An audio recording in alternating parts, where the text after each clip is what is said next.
আপনি কি প্রতি মাসে কিস্তি শোধ করছেন নাকি নিজের অজান্তে পকেটে টাকা অপচয় করছেন? আমাদের দেশে এখন কিস্তিতে সব পাওয়া যায়, মোবাইল, ফ্রিজ, টিভি, এমনকি পোশাকও।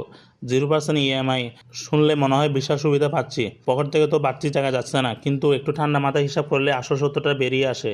ওয়ারেন বাফেটের একটা বিখ্যাত উক্তি আছে, যদি আপনি এমন জিনিস কেনেন যা আপনার প্রয়োজন নেই, তবে শীঘ্র আপনাকে এমন জিনিস বিক্রি করতে হবে যা আপনার প্রয়োজন। আর আমাদের এই সহজ কিস্তির অভ্যাস ঠিক এই ফাঁদটাই তৈরি করছে।